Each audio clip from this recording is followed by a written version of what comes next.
Louise Borglund. Uno de los casos más desgarradores de Dinamarca es el de Louise Borglund. A finales de 2016, Louise tenía 32 años y estaba embarazada de 7 meses de su primer hijo. No estaba en una relación con el padre del bebé y había elegido mudarse de Copenhague a Herlev cuando descubrió que estaba embarazada. Aquí, Louise compartía un apartamento con su hermana, Susanne, su cuñado, Martin, sus 2 hijos y su perro, una Golden Retriever de 8 años llamada Maggie. Asesora de belleza en una tienda departamental de alta gama, Louise fue votada como la mejor colega por sus compañeros de trabajo en 2015. Sus seres queridos la describieron como divertida, serena, alegre y sencilla. Se refería cariñosamente a su bebé no nacido, a quien descubrió que iba a ser un niño, como Pequeño P. Se sabe muy poco públicamente sobre el padre del bebé, lo que añade otra capa de misterio al extraño caso de Louise. Alrededor de las 6:30 p.m., en la noche del viernes 4 de noviembre del 2016, una Louise muy embarazada se aventuró bajo la lluvia y el frío para pasear a Maggie. Antes de salir de la casa familiar, se puso la ropa de lluvia verde oliva de su cuñado, compuesta por pantalones y una chaqueta con capucha, así como sus botas de goma azules. Se despidió de su hermana y se dirigió 5 minutos carretera abajo hasta el parque, para perros local donde ella y Maggie pasearon en paz, disfrutando del fresco aire nocturno. Alrededor de las 7:10 de la noche, una pareja que paseaba a su propio perro se sorprendió al ver a Maggie corriendo hacia ellos, su correa arrastrándose en el césped mojado detrás de ella. La pareja sintió que la canina quería mostrarles algo, así que la siguieron hasta el cuerpo de Louise. Se veía quieta y pálida en la oscuridad y, según varios medios de comunicación daneses, estaba acostada, citando como una cruz, con los brazos extendidos a ambos lados. Al alcanzar a Louise, la pareja se percató de que su cuerpo estaba flácido. El hombre, Michael, un montador de neumáticos de 52 años, comenzó inmediatamente a realizar reanimación cardiopulmonar mientras su pareja marcaba el número de los servicios de emergencia. Solo minutos después de que los paramédicos llegaron a la escena, lamentablemente se declaró muerta a Louise. Había sufrido una herida punzante en uno de sus senos y otra en su caja torácica. Inmediatamente después del crimen, las autoridades levantaron una carpa sobre la escena del crimen y comenzaron a recoger huellas en el césped mojado. Maggie también fue examinada y su pelaje fue analizado en busca de cualquier rastro de evidencia de ácido desoxirribonucleico. Las fuerzas del orden peinaron varios lagos en la zona, buscando el arma homicida, que se cree que es un cuchillo, pero sus esfuerzos resultaron infructuosos. Pronto los testigos empezaron a comparecer. Cerca de las 19:00 horas, los testigos oyeron 2 gritos desde el parque. Uno era corto, el otro era largo. El mismo testigo luego casi choca con un hombre que huía del parque. Al verlos, el hombre levantó las manos al aire, posiblemente en desesperación o frustración, antes de darse la vuelta y regresar al parque. Se describió al hombre como de entre 28 y 30 años, de una estatura de 5 pies y 10 pulgadas, de complexión delgada, con un rostro delgado y definido, que algunas publicaciones han descrito como marcado, aunque no está claro qué significa exactamente esto. Otro detalle poco claro sobre el hombre es que supuestamente tenía, y cito, piel dorada. Esto sugiere que podría tener la piel bronceada, un tono oliva o simplemente un matiz amarillento bajo la iluminación de la calle. El hombre llevaba una chaqueta negra con la capucha puesta y una gorra negra debajo, pantalones oscuros y una sudadera de ocio. Un año después del crimen, las autoridades publicaron imágenes de circuito cerrado de televisión que mostraban al hombre. Desafortunadamente, el video es borroso, oscuro y breve, y las imágenes son desde bastante distancia, lo que dificulta saber realmente algo sobre el posible sospechoso. Un mes después, en diciembre, se pensó que una bicicleta roja, encontrada cerca de la escena del crimen, con un asiento para bebé negro adjunto podría estar posiblemente relacionada con el crimen. Las autoridades apelaron al público pidiendo que quien fuera el dueño se presentara.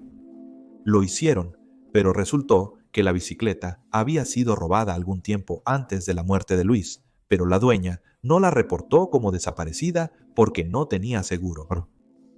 La policía volvió a la casilla de salida nuevamente. Como Luis era una mujer bien querida, sin enemigos conocidos, las autoridades finalmente se dieron cuenta de que fue víctima de un acto de violencia aleatorio. Creían que un individuo mentalmente perturbado la atacó sin ninguna otra razón que estuviera en el lugar equivocado en el momento equivocado. Simplemente no había otros motivos que pudieran encontrar o sospechosos en su vida personal. Sin embargo, tampoco han descartado ninguna otra teoría por el momento. Al parecer, los resultados de la autopsia de Luis nunca se publicaron. En 2018 comenzó una revisión por pares que involucró a expertos investigadores de policía de otros distritos echando un vistazo al caso. Las autoridades anunciaron que estaban repasando todos sus pasos e incluso llevaron a 8 perros rastreadores altamente entrenados de vuelta al parque para ver si podían encontrar nuevas pruebas o pistas. En diciembre de ese año se halló un cuchillo en un arroyo a menos de 1 milla del lugar del delito. En ese momento se creía que era el arma homicida, aunque hasta ahora no está claro si esto fue realmente confirmado.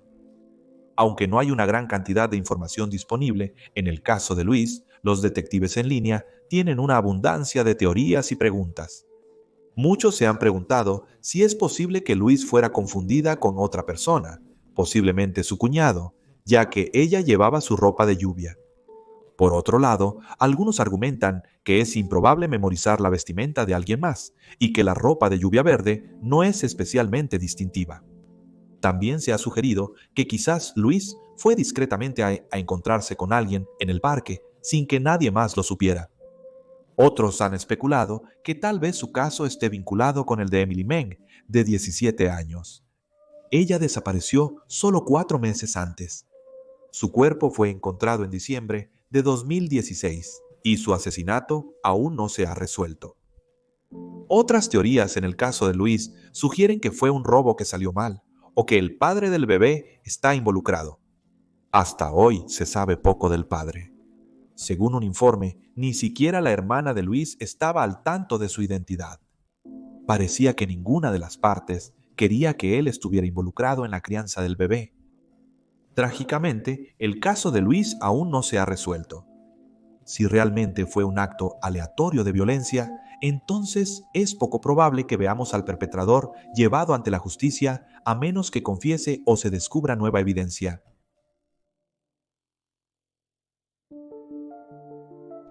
Marie Locke Hansen. Nacida el 13 de junio de 1924, Marie Rode Madsen no tuvo la infancia más fácil. Su familia había vivido en la pobreza durante generaciones y ella creció en una zona rural de agricultura en el pueblo de Lisbjerg, ubicado en la segunda ciudad más grande de Dinamarca, llamada Aarhus. Era una de 6 hijos, pero 2 de sus hermanos murieron a una edad temprana. Se informa que una de sus hermanas falleció en la víspera de Navidad de 1931, mientras que otra falleció 13 años después. Su padre también murió cuando ella tenía solo 7 años. Inteligente y decidida, Marie buscó lograr más que la vida que vivieron sus padres y hermanos. Fue la primera en su familia en tomar el examen de secundaria, lo que le permitiría ingresar a la universidad. Como joven adulta, Marie trabajó en una variedad de trabajos diferentes, incluyendo correctora de pruebas, operadora de teléfono y asistente de oficina. A inicios de los años 40, conoció a su primer marido. La pareja se casó en 1946, pero luego se separaron y finalmente se divorciaron en 1952. Entre 1949 y 1950, Marie trabajó para una empresa de ingeniería como secretaria de uno de los dueños, un hombre llamado Oscar Locke Hansen, quien también trabajaba como profesor en una escuela de ingeniería, era 10 años mayor que ella.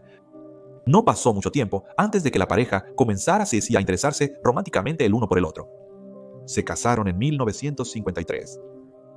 A principios de los 60, la pareja se mudó al suburbio de Ogbija con Lisbeth, la hija adoptiva de Oscar. Alrededor de esta misma época, Oscar vendió su parte de su empresa de ingeniería y comenzó a enseñar a tiempo completo. Juntos, la pareja vivió una vida más que cómoda. Marie se convirtió en ama de casa que pasaba la mayor parte de su tiempo limpiando y cocinando, pero para tener algo que hacer mientras Oscar trabajaba, comenzó a dirigir un negocio de fotocopias desde el sótano de su villa. Su esposo y sus colegas eran sus principales clientes, pero ocasionalmente también aceptaba negocios de extraños. En la mañana del 10 de noviembre de 1967, Oscar salió a trabajar alrededor de las 9:00 ante Meridian. Poco después, Marie enlistó la ayuda de su vecina, una mujer llamada Lizzie Christensen, ya que estaba atrasada con su carga de trabajo. A las 10 de la mañana, la criada de la pareja, Irma Rasmussen, llegó a la casa. Trabajaba a tiempo parcial para la pareja, ayudando a Marie en las tareas diarias de limpieza y orden. Marie e Irma tenían su propia rutina en la que limpiaban durante poco menos de una hora antes de hacer una pausa para tomar un café. El 10 de noviembre no fue diferente. Las dos mujeres invitaron a Lizzie a unírseles a las 10:50 ante Meridian, pero ella se negó, prefiriendo seguir trabajando. Justo cuando Marie e Irma se sentaron, sonó la puerta. Irma escuchó mientras Marie respondía a la puerta, oyendo a su empleador decir algo parecido a «Cito, hazlo rápido». Marie le dijo al cliente que estaba ocupada, pero que podría atenderlos brevemente. Irma observó mientras un hombre seguía a Marie hasta su oficina. Cerraron la puerta detrás de ellos. Sin embargo, solo momentos después, las cosas tomaron un giro cuando Marie gritó «¡Oh, no!» antes de comenzar a gritar y se escucharon disparos. Irma corrió en ayuda de Marie, pero se encontró cara a cara con el asesino, que sacó su pistola de sus bolsillos y disparó una vez en su abdomen. Irma cayó al suelo y el hombre le dijo que se mantuviera tranquila antes de irse. Lizzie, asustada por los ruidos que venían de arriba, gritó a las otras mujeres, preguntando qué estaba pasando. Irma respondió que ella y Marie habían sido disparadas. Lizzie salió rápidamente por la puerta del sótano hacia la casa de un vecino para pedir ayuda. En su camino allí, se dice que vio a un hombre caminando tranquilamente por la calle. Se cree ampliamente que este hombre fue el asesino. Mientras tanto, Irma se arrastró hasta la puerta principal y llegó al frente de la villa, donde gritó pidiendo ayuda. Un jardinero cercano ayudó a las víctimas. Dentro de la casa encontró el cuerpo de Marie. Recibió 3 disparos. Irma, sin embargo, tuvo mucha más suerte. Sobrevivió a su única herida de bala y pasó las siguientes décadas de su vida intentando llevar al asesino de Marie ante la justicia. Según informes, tenía una memoria fotográfica y las autoridades la apodaron como una de las mejores testigos con las que habían trabajado.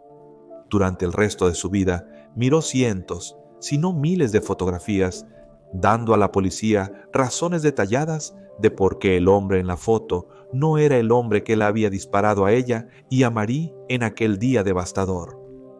Irma describió al hombre a las autoridades como de entre 35 y 40 años, vistiendo un abrigo azul oscuro o negro, un sombrero y gafas y llevando un maletín.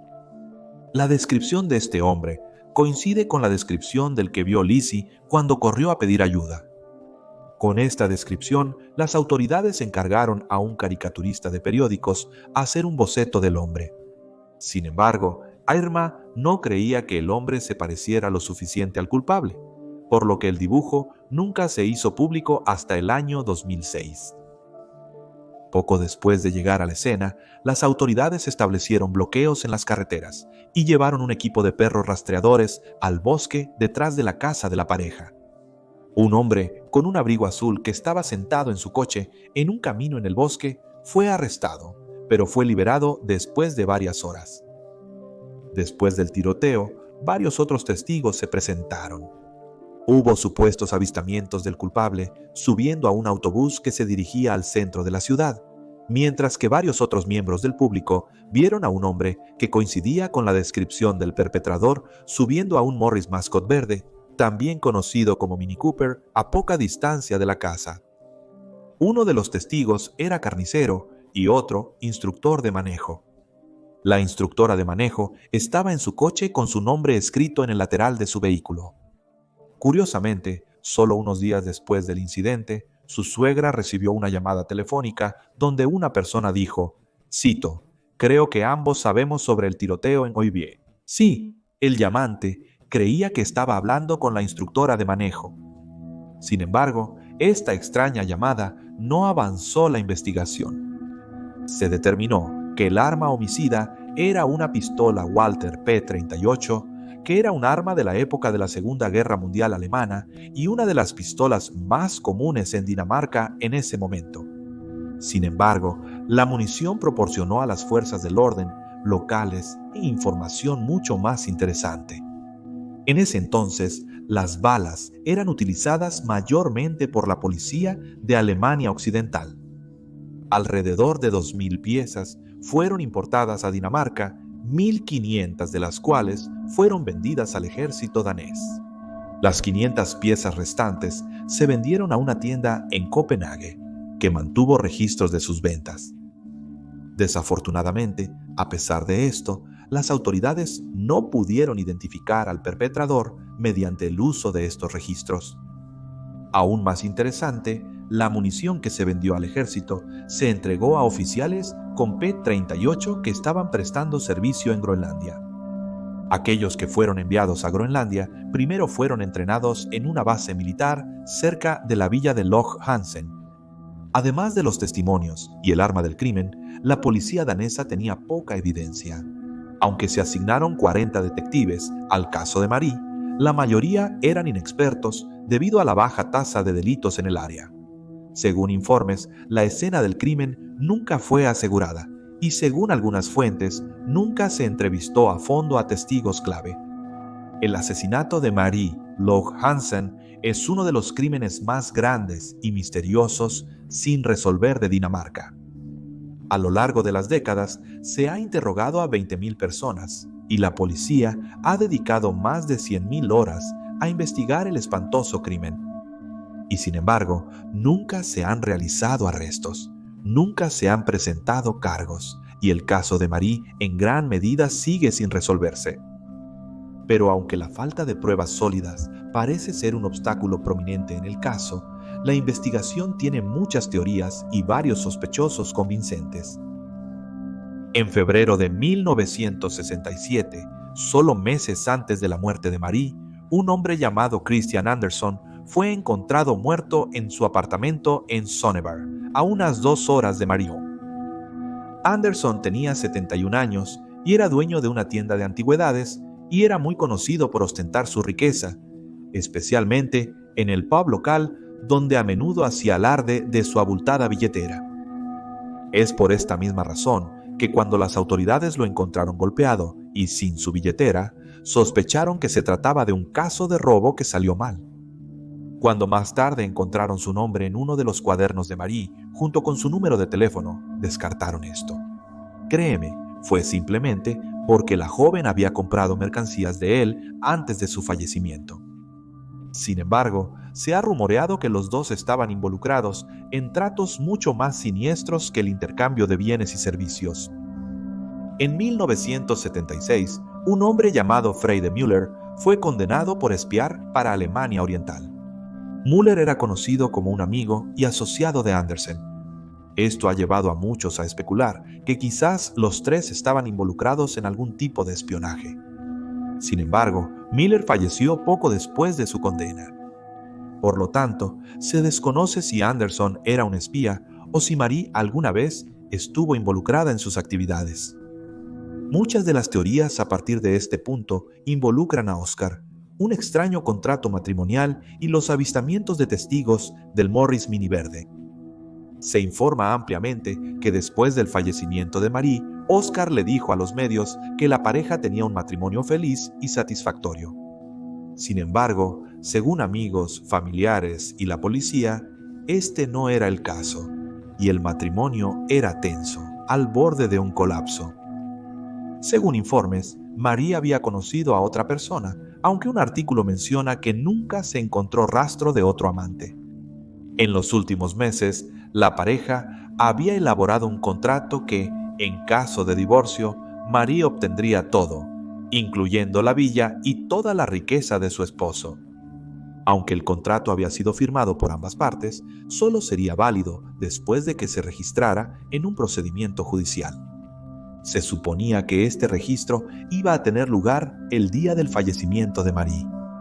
Aunque no está claro por qué Oscar aceptaría un documento tan extraño, los detectives en línea han sugerido que quizás Marie quería que se redactara porque descubrió que él estaba teniendo un affair, no al revés. Para asegurar su propio futuro y estabilidad financiera, exigió que se hiciera y validara el contrato. También se ha señalado que Oscar era un bebedor bastante fuerte en los años antes de la muerte de Marie. Quizás le preocupaba que él se volviera imprudente con el dinero. Por su parte, se decía que Oscar estaba desconsolado después de perder a Marie. Al enterarse de su fallecimiento y llegar a la villa, se derrumbó en el suelo llorando y dijo: «La mataron». Después de la tragedia, se apoyó más en la bebida, convirtiéndose en un alcohólico empedernido y finalmente falleciendo en los años 80. Nunca se volvió a casar. Algunos han dicho que murió de un corazón roto. A pesar del desamor de Oscar, su declaración de que la mataron en la escena del crimen mientras se derrumbaba es curioso, sin nada más haciendo parecer que sabía más de lo que estaba dejando ver. Se ha teorizado que quizás Oscar fue a visitar a su abogado para averiguar cómo podría salir del contrato, pero su abogado le dijo que no había nada que pudiera hacer. Tras esto, el abogado de Oscar optó por visitar personalmente a Marie y tener una palabra. Quizás planeaba intentar negociar con ella en nombre de su cliente. En cambio, terminó disparándole. El abogado, que era muy reconocido en ese momento, supuestamente le dijo a las autoridades que su coche había sido robado solo días antes del asesinato. El coche era un Morris Mini verde. Finalmente se localizó el vehículo, pero las autoridades determinaron que no estaba relacionado con el delito. Este abogado también tenía una coartada irrefutable, ya que estaba en Estados Unidos en el momento del asesinato. Mientras él estaba ausente, los asuntos de su cliente fueron manejados por su socio de negocios, Hugo Schmidt, cuya descripción coincidía con la que Irma dio del perpetrador. Tenía 39 años en el momento del crimen, poseía una pistola P-38 y tenía acceso al Morris Mini, que siempre se dejaba en el estacionamiento de la oficina. Mientras se probaba el arma, se descubrió que no coincidía con el arma del asesinato. A pesar de esta información, muchos todavía creen que uno o ambos abogados estuvieron involucrados en el crimen. En años recientes, las autoridades localizaron el extraño contrato de la pareja. Adjunto a él había una nota que decía que no debería ser entregada a la policía. Estaba firmado con iniciales que coinciden con las de Hugo Schmidt. Irma le dijo a las autoridades que, aunque Schmidt se parecía al asesino, no era el mismo hombre. En cuanto al primer abogado, parece que Irma nunca lo conoció, pero ambos hablaron por teléfono. Otra teoría importante en el caso de Marie es que fue asesinada por un hombre por intentar desheredar a su hijo. En 1947, Oscar descubrió que era infértil, lo cual era extraño ya que su esposa ya le había dado un hijo llamado Steen.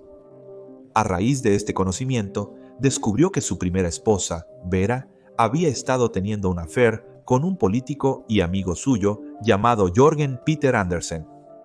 La pareja se divorció, pero Oscar acordó mantener la pretensión de que Steen era su verdadero hijo. De lo contrario, enfrentaría vergüenza y escrutinio público. Después de la separación de la pareja, Steen continuó viviendo con su madre en lugar de con su padre. pero a la muerte de Oscar todavía tendría derecho a su patrimonio junto con Lisbeth. Sin embargo, si el contrato de Marie y Oscar se llevaba a cabo, entonces Steen y Lisbeth serían esencialmente desheredados. Muchos han sugerido la idea de que Jørgen mató a Marie él mismo o contrató a un sicario para que lo hiciera por él. Si un profesional estuvo involucrado en el asesinato, podría explicar por qué fue tan limpio y explicar por qué Marie fue tan específicamente seleccionada. Parece que Irma solo fue disparada por interponerse en el camino del perpetrador, pero que no tenía la intención de dañar a nadie más que a su objetivo. También se ha especulado que tal vez esto fue obra de un sicario, pero que le quitó la vida a la persona equivocada. Esto se vincula con la última teoría en el caso de Marie, que fue un caso de identidad equivocada. Algunos han notado lo similar que se veía Marie a una traidora danesa llamada Greta Bartram, una mujer que trabajó como agente e informante para la Gestapo durante la guerra. En los años siguientes al crimen, se informa que Irma se encontró con el perpetrador 2 veces más, una vez en un centro comercial y otra fuera de un edificio. En ambas ocasiones se alega que el hombre ya se había ido para cuando llegaron las autoridades. Sin embargo, ni los hijos de Irma ni las autoridades han confirmado nunca estos avistamientos. Poco antes de su muerte, a los 87 años, en el año 2003, a Irma se le mostraron 2 fotos más de posibles sospechosos, pero ninguno era el hombre que había visto el 10 de noviembre de 1967. De hecho, ella le dijo a las autoridades que ya le habían mostrado una de las fotos antes, y efectivamente lo habían hecho, allá por 1968. A lo largo de las décadas, docenas de periodistas y autores han cubierto el caso de Marie. Se han creado multitud de libros, documentales y artículos sobre el tema, pero ninguno ha llevado a las autoridades más cerca de resolverlo de una vez por todas. Fue un caso tan impactante y sensacional que se le apodó el caso de asesinato que no morirá. Con el paso de los años, tristemente, parece probable que nunca veremos el caso resuelto. Y ahí tienes los hechos. Por favor, deja un comentario abajo con tus propias teorías y especulaciones y recuerda darle me gusta a este video y suscribirte para apoyar el canal. También puedes apoyarnos en Patreon para tener la oportunidad de que tu ciudad natal aparezca en un episodio de Detective de Casos Fríos. Gracias por ver. Mantente alerta, mantente seguro y nos vemos la próxima vez.